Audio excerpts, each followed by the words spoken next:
Hi guys, welcome back to Nyx Reads. Thank you so much for watching. Please feel free to subscribe if you love watching bookish videos. I wanted to quickly sit down with you and talk about my 2022 reading goals.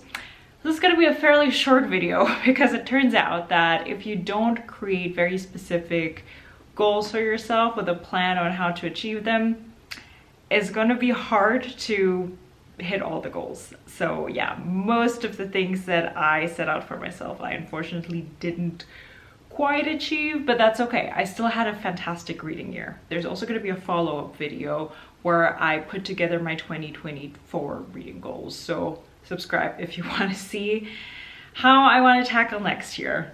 All right, so my first goal was to read 60 books this year. And I'm glad to say that I checked that one off already. So as of today, have read 72 books. I don't know if I'll make it to 80 this year, maybe more around 75, 77-ish, but that's completely fine with me. Very happy with that number. I still don't know how some booktubers manage to read 200 plus books every year while also having a full-time job. You have my utmost respect. I wouldn't know how to do that. My next goal was to read 15 books in German. Well, I'm not quite at 15. I am, as of today, at 8 books, and I think I'm going to end the year at 9 or maybe even 10 books, which is already significantly better than last year, because last year out of I think 90 books, I only read 5 German books, so I'm basically doubling my amount of German books that I'm reading. Another goal that I had was to read 1 French book. I didn't. I didn't read a French book, but I will show you in my last haul of the year that I did get a French book to read in 2024, so that is in the works. Next up, I wanted to read more from Filipino authors. So while I'm currently reading a children's book in Tagalog, I'm going to finish that towards the end of the year. I don't think I've read any other Filipino authors, but I did buy a lot of books when I went to the Philippines earlier this year. But then again, I didn't do a good job prioritizing. I don't think I picked up any of those besides the children's book, but I have them. If you want to see my selection that I have that I'm going to pick from for next year, you can watch my Filipino book haul here. I remain hopeful, but yeah, this video is turning out to be quite pointless.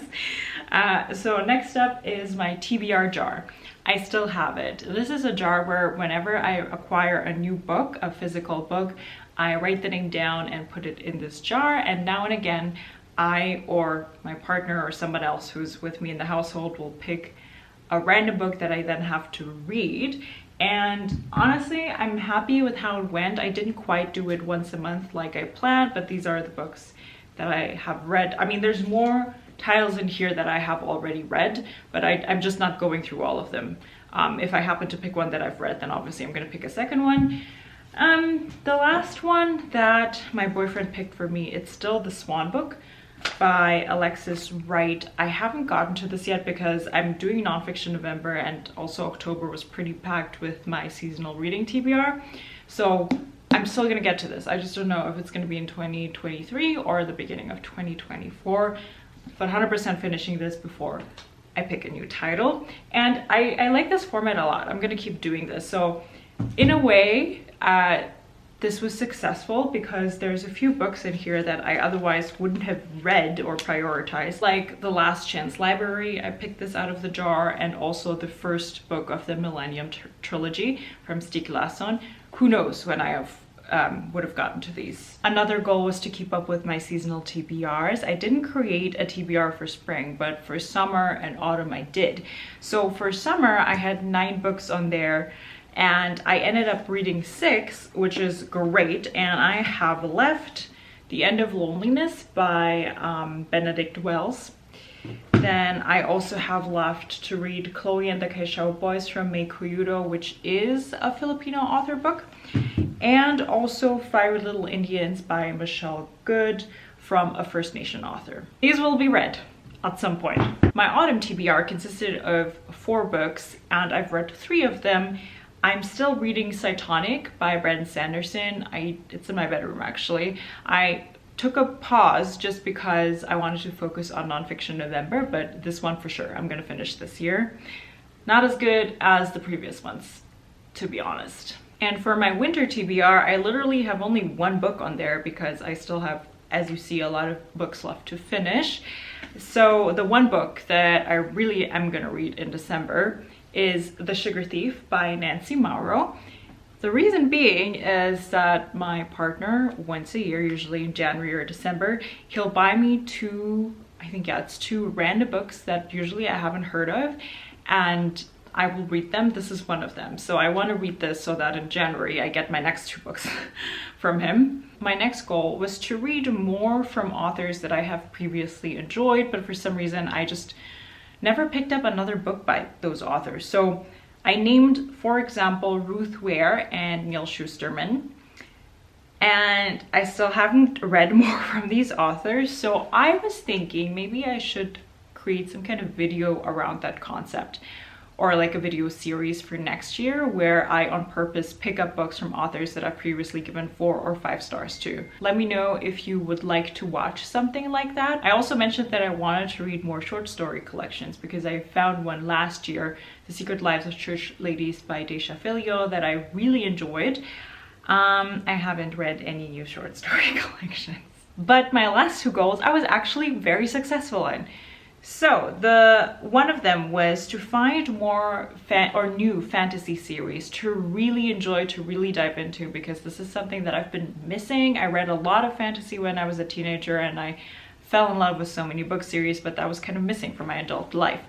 But this year I found such great ones. One of them is Legendborn by Tracy Deonn. I fell in love with this book. I had a huge hangover from this book. I was thinking about this book for a long time. I was ready to pick up the second book right away, but I couldn't find it anywhere. And since then, I've, moved on to other books, but still, this one was absolutely fantastic. I'm gonna link my review that I featured in one of my wrap-ups in the description, so you can watch that, so you can hear what this book is about and why I loved it so much. This was honestly, especially for a debut, this was absolutely fantastic. Really great fantasy. Felt so immersed in it. It's technically YA, but it doesn't read very young. It's pretty mature, I would say. The topics in it as well.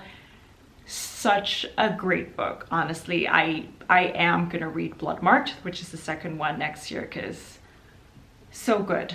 The other fantasy series that I developed a very unhealthy obsession with while I was reading it is Fourth Wing by Rebecca Yarros. I know, this is everywhere in book talk, and I was so curious, and this is not the best fantasy book, or I should say romantasy. The plot holes and the world building, it's not the best, but it still sucked me in. I have an entire vlog up when I was reading this book. You can really see my emotions going back and forth and how I felt about this book in that video. I consider this a win because I couldn't stop talking about this book while I was reading it, and that's the kind of obsession and the kind of attachment that I really love seeing with myself when I'm reading fantasy books. My last goal was to give the romance genre a chance, and also I think I was successful here. I read some pretty good romance books this year.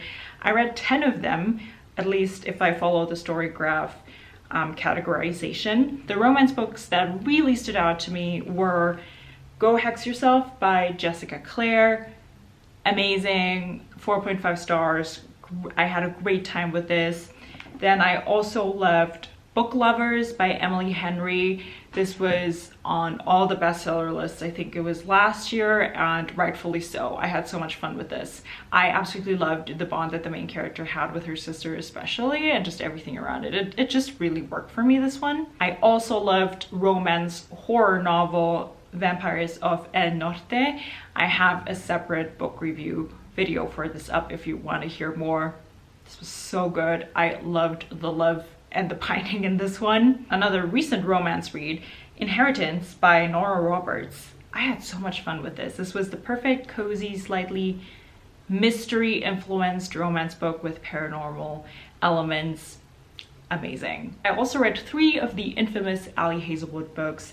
2 of them belong to the short story collection Loath to Love You. Oh, you know what? Turns out that I did read a short story collection then. I thought I didn't, but I actually did. So 2 from the Loath to Love You series. and then The Love Hypothesis. These weren't favorites. I'm glad that I read them. I see how people love them so much, but it wasn't my favorite. The ones that I named before, I liked much, much more. So I am gonna start thinking about my 2024 reading goals. There's some things in there that I want to cooperate.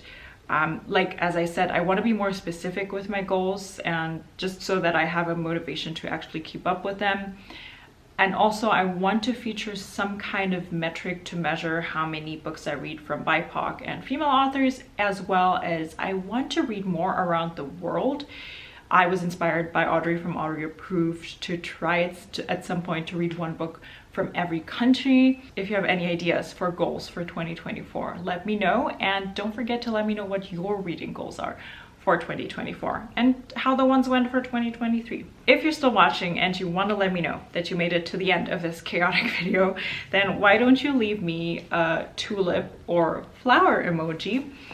And other than that, I'm always happy to hear from you guys in the comment section. Thank you so much for watching. Please feel free to subscribe to not miss any other bookish videos that I upload, and thank you so much. I'll talk to you guys next time. Bye.